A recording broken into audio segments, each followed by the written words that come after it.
আসসালামু আলাইকুম। নবম শ্রেণীর শিক্ষার্থীরা, আশা করি তোমরা সবাই ভালো আছো।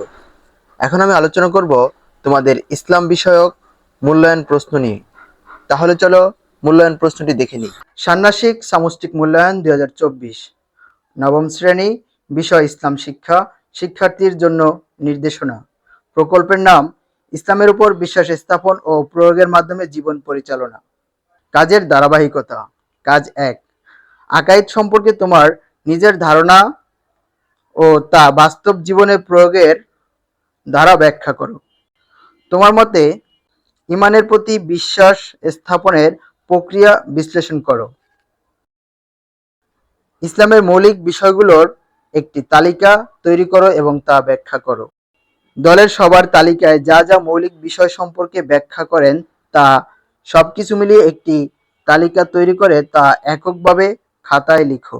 যেভাবে জাকাত প্রদান করলে বর্তমান সমাজে দারিদ্র্য দূরীকরণ হবে তা দলে আলোচনা করে খাতায় লিখো। দৈনন্দিন জীবনে তুমি যেভাবে নামাজ অনুশীলন করবে তা জোড়ায় আলোচনা করে খাতায় লিখো। আখিরাতের জীবনকাল সম্পর্কে একটি প্রতিবেদন তৈরি করো।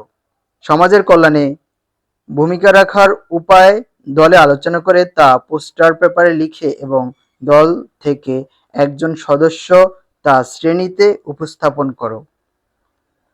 মনে করো তুমি হজে যাবে। এখন থেকেই তোমার হজে যাওয়ার প্রস্তুতি বিশ্লেষণ করো। কিভাবে মানুষকে ঈমানের প্রতি আকৃষ্ট করা যাবে তা দলে আলোচনা করে নিজ নিজ খাতায় ব্যাখ্যা করো।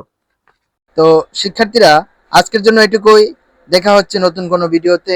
আল্লাহ হাফেজ।